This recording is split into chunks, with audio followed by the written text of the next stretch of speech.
able to bring the doctors back to work, having rejected a return to work formula offer which we gave them. Since then, we have improved the offer. This morning, I met the chairman and secretary general of the union at 6 o'clock here in the ministry, and I had a simple question.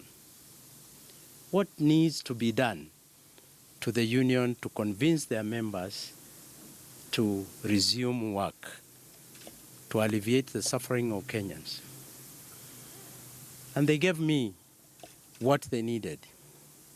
One, they told me that the allowances which they were given in Mombasa were acceptable and must be retained from 1st January 2017. Secondly, they requested that the government considers, because we had elevated the entry point of the doctor intern to job group M, the rest of the doctors be promoted one job group higher. That is, if you are in M, you move to N. If you are in N, you move to P. And that happens from January 1st. And then the other issues, the general issues of the CBA which we had agreed, remain. And therefore, after consultation, I called them at 9 o'clock. We have a meeting at 11, and they requested we meet at 2 o'clock. Since 3:30, we have been in a meeting with the doctors, and I want to tell you, and members of the public, we conceded to those demands that the allowances do remain and that every doctor moves a job group higher as they requested, which is really has financial implications, but given what it is our responsibility to be able to look for resources to address that. And then the recommendation of the SRC, which are in public domain, are to become effective from 1st July 2017. Now, this afternoon we made that offer, we considered, we agreed on the assumption that they will agree. To our surprise, the doctors negated on that and actually walked out of the discussions in a half, which left questions in our minds. The manner in which we discussed in the morning and the course of discussion this afternoon, in my view, were not intended to end that impasse. And to clarify to Kenyans, irrespective of what we are expecting or what the court ruling is, they said they will be able to give a response on Friday, 27th, to that offer. Contrary to what we were expecting, that we can engage, and hopefully by tomorrow we bring this matter to an end. Now, when a union agrees on a position and changes the following minute, it becomes very difficult to negotiate and to reach an agreement. And that is what we have been subjected to as a ministry, as a government, for the last 52 days, contrary to what the union would want everybody to believe. And therefore, if the government has made the allowances of that CBA less 42,000 shillings in its entirety, we have agreed to upgrading the doctors within the old structure, a job group higher each one of them. And then on top of that, come July, the recommendation of SRC are to be effected, which raises further the payment of doctors. Then we can only conclude that it is not in their wish that the suffering of Kenyans stops. And therefore, mine is to be able to let Kenyans know those discussions have come to no conclusion. We as a government will continue to engage with the county governments to improve the services which are being given using all aspects we can, to engage other partners across the country to be able to make sure Kenyans do receive services, no matter how many more they are, until we resolve that matter and we use other alternative methods to ensure that the services which require a doctor are restored to the people.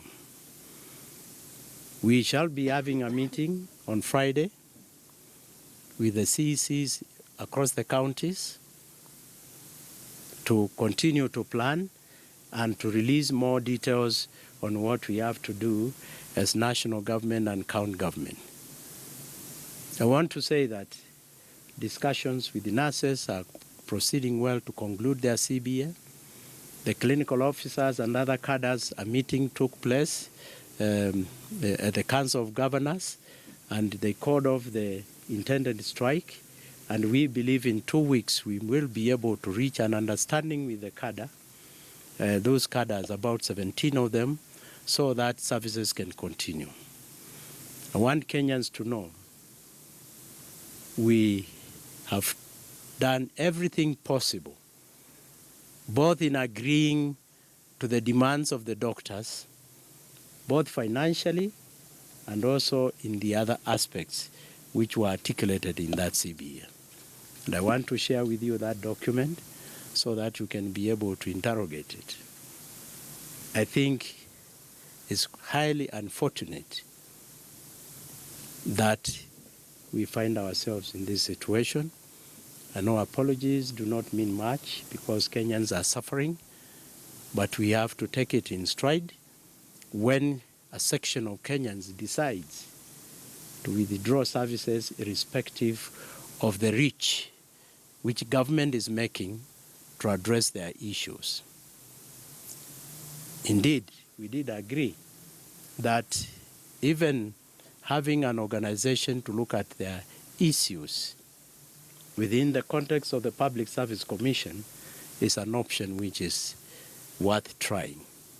Therefore, in the context of devolved government, mine is to advise the counties to continue with the measures they are taking, and also documentation of what is happening in the counties so that we can be able to interrogate that information on Friday to see what contingent measures we can put in place and what other plans we can have.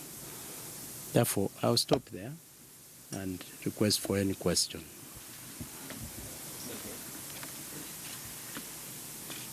From KTN Leo. My question concerns the officials of KMPDU that you are authorized under the law to conduct negotiations with. What happens if they are thrown in jail on Thursday? Whom will you discuss with on Friday? Well, as I said, they said they'll come back to the ministry on Friday. It's up to them to organize themselves and present a team which is acceptable to them. I cannot speculate on what will happen on Thursday. Yes. My name is Madaktari from Kimbrodey. I have a question.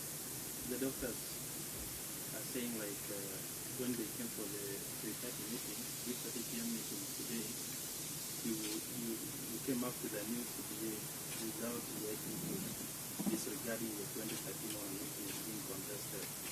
Is it true that you ambushed them with a new CBA?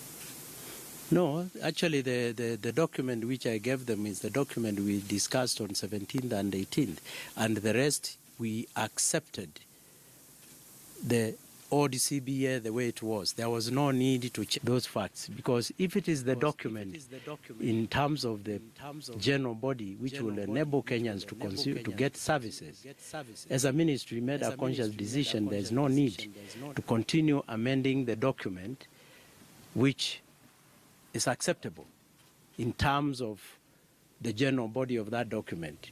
Therefore, you will interrogate it, and if they have given you the old one, you compare and contrast.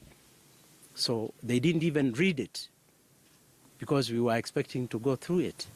They walked away after that, irrespective of meeting their needs, the request which they had made. So there's nothing new.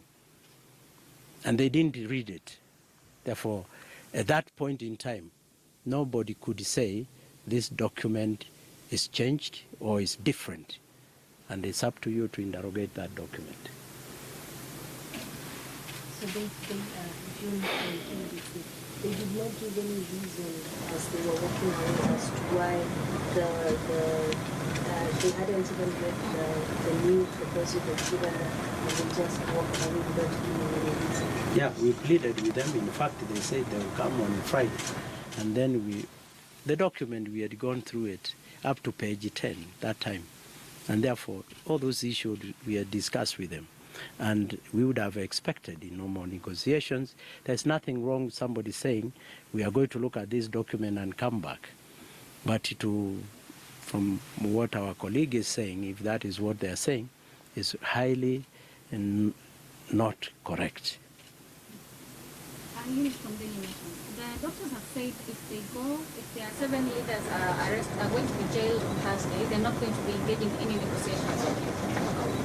What happens? It's their choice. I think they are a union. They represent interests of people, and as a leadership, they have a responsibility to engage with the employers of their members. And if the union finds other members who can be able to negotiate, that's fine with us. Tomorrow we are available. Thursday, any other day. We are ready, as I've said before. And we make every effort, because we called them yesterday to come for that meeting and today's meeting. We are ready to negotiate. But I believe as a union, they must have their own arrangements to be able to continue with this dialogue. And therefore, what I want to be very clear in the public domain, the government has tried to make sure that this impasse ends, but the reaction of the leadership of the union suggests otherwise. What if the strike continues longer than this? What options is the government pursuing, apart from relying on the clinical officers and nurses? I think I said we're having a meeting on Friday, and we'll be able to.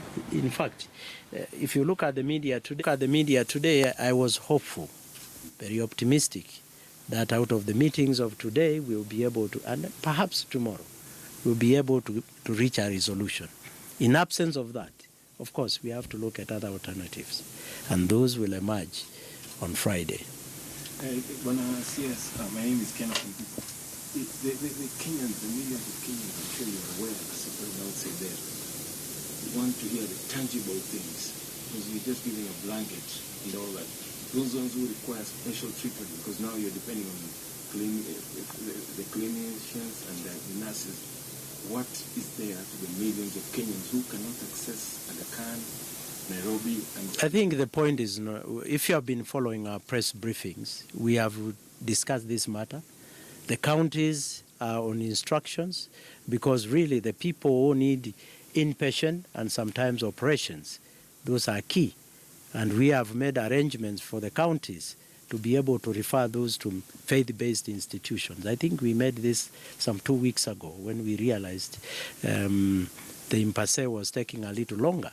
And therefore, there are certain aspects we have put in place to ensure Kenyans do consume services. But let me also say, we know that is not adequate.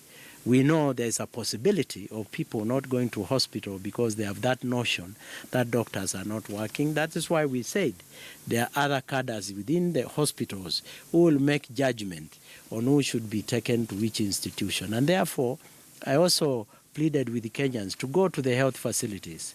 We have said there are over 6,000 facilities offering primary health care and deliveries and other minimal care. Even within the hospitals, those clinical officers. And I want to say, if you end up in those institutions, I'm sure